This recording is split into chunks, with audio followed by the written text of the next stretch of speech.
أي كان جيني قابل سونا لا تصم المرأة قابل إن تلتين كنين جيتو لا تصم المرأة وبعلها شاهد لا تصم جتيرا لا تصم المرأة انت لو نصوم مالين وبعلها شاهد إلا بإذنه أي رمضان بيجي ولا تأذن في بيته وشاهد إلا بإذنه وما أنفقت من كسبه من غير أمره فإنها نصف أجره له باب من جمع صدقة باب فضل قبل من جمع صدقة وصدقة أولك قبل وأعمال البر أي خيرات براتي سلطة أولك قبل ذنور بدل ما يصاح وبقال حدثني أبو الطاهر وهرملة بن يحيى التجيبي ولفظ لأبي الطاهر قال حدثنا نسبة إلى بدر من بني تميم التجيبي جانيني قال حدثنا ابن وهب أخبرني يونس بن شهاب بن حميد بن عبد الرحمن النبي هريرة أن رسول الله صلى الله عليه وسلم قال من أنفق زوجين في سبيل الله نودي بالجنة يا عبد الله هذا خير فمن كان من أهل الصلاة دعي من باب الصلاة ومن كان من أهل الجهاد دعي من باب الجهاد ومن كان من أهل الصدقة دعي من باب الصدقة ومن كان من أهل الصيام دعي من باب الريان قال أبو بكر الصديق يا رسول الله ما على أحد يدعى من تلك الأبواب قال يدعى أحد من تلك الأبواب كلها قال رسول الله صلى الله عليه وسلم نعم وأرجو أن تكون منه أتمنى سبحانه وأي أرمسين لا تودا سيادة وقال الدنيا عمرو ناقد والحسن الحلواني وعبد بن حميد قال ودثنا يعقوب وابن إبراهيم بن سعد حدثنا بن صالح وحدثنا عبد بن حميد حدثنا عبد الرزاق أخبرنا معمر كلاهما عن الزهري بإسناد يونس ومعنى حديثه ومعنى حديثه ومعنى حديثه حديثه دبر خيوز سنين وديس وفي قال حدثني محمد بن رافع حدثنا محمد بن عبد الله بن الزبير حدثنا شيبان وحدثني محمد بن عاتم ولعبد الله حدثنا شبابة حدثني شيبان بن عبد الرحمن يا ابن ابي كثير بن ابي سلمة بن عبد الرحمن انه سمع ابا هريرة يقول قال رسول الله صلى الله عليه وسلم من نفق زوجين في سبيل الله دعاه خزنة الجنة كل خزنة باب أي قل هلم قال أبو بكر يا رسول الله ذلك الذي لا توى عليه الذي لا توى عليه الذي لا توى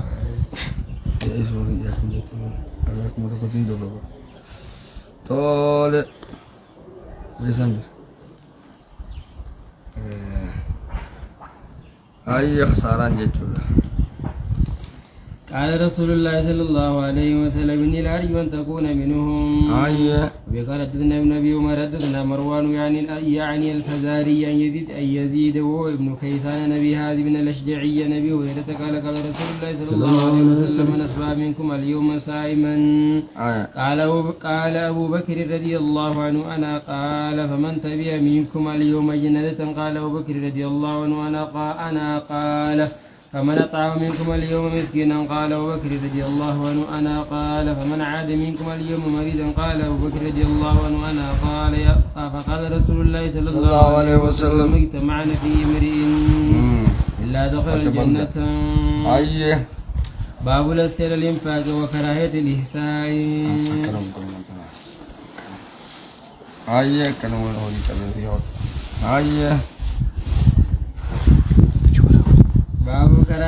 باب الحث الإنفاق وكراهة الإحسان وفي قال أبو بكر بن شيبة نعم إنفاق وكراهة الإحسان أما قبل لكاو وفي قال أبو بكر بن شيبة حدثنا حفص يعني بن غياث عن هشام عن فاطمة بنت المنذر عن أسماء بنت أبي بكر رضي الله عنها قالت قال لي رسول الله صلى الله عليه وسلم أنفقي أو امدحي أو ينفحي ولا توصي فيحسي الله عليك.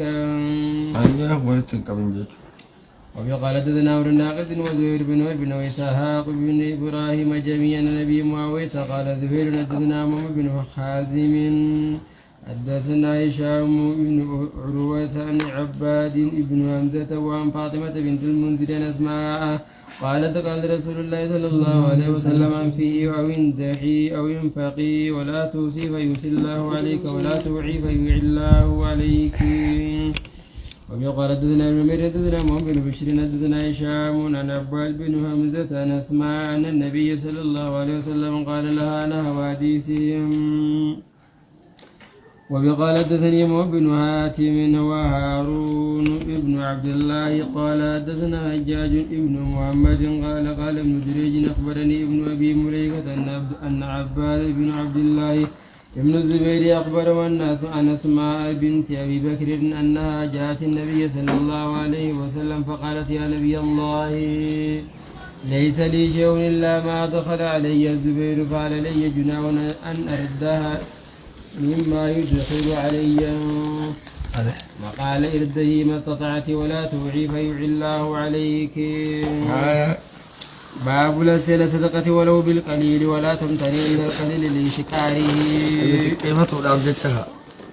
وقال حدثنا يا ابن يحيى أخبرنا الليث بن سعد وحدثنا قتيبة بن سعيد حدثنا الليث بن سعيد بن أبي سعيد النبي هريرة أن رسول الله صلى الله عليه وسلم كان يقول يا نساء المسلمات لا تقرن جارة لجارتها ولو فرسنا شاة. باب فضل الإخفاء صدقة.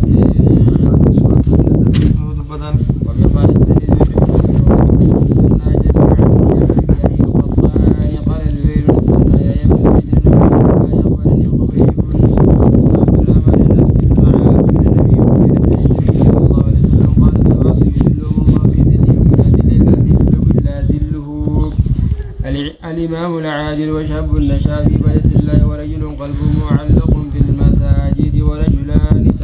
تهابا في الله اجتمعا عليه وتفرقا عليه ورجل دعته امرأة ذات منصب وجمال فقال إني أخاف الله ورجل تصدق بصدقة فأخفاها حتى لا تعلم يمين مما تنفق شماله ورجل ذكر الله خاليا ففادت عيناه. وقال حدثنا يحيى بن يحيى قال قرأت على مالك بن خبيب بن عبد الرحمن نفس بن عاصم من النبي سعيد الخدري أو عن أبي هريرة. فادت عيناه ويتسير سجى حقيقة أو من جنين خاليا باب حقيقة حكم من جتون أكرمت تاية مقلب ما هو بابي خاليا يسنجلا بس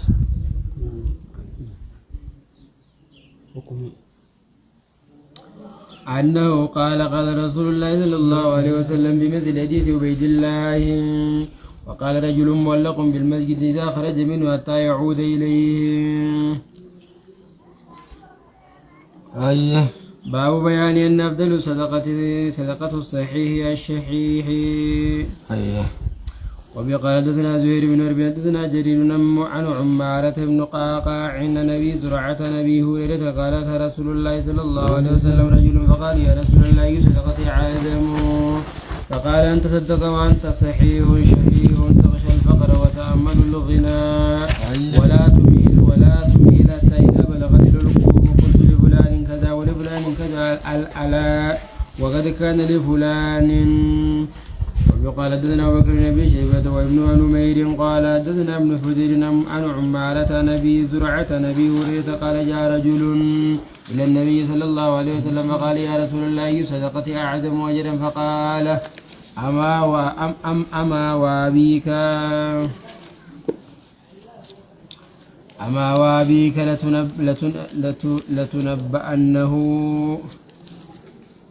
لتنبأنه أن تصدق وأنت صحيح شهي تخشى الفقر وتأمل البقاء ولا تمحل حتى إذا بلغت الحلقوم قلت لفلان كذا ولفلان كذا وقد قال لفلان.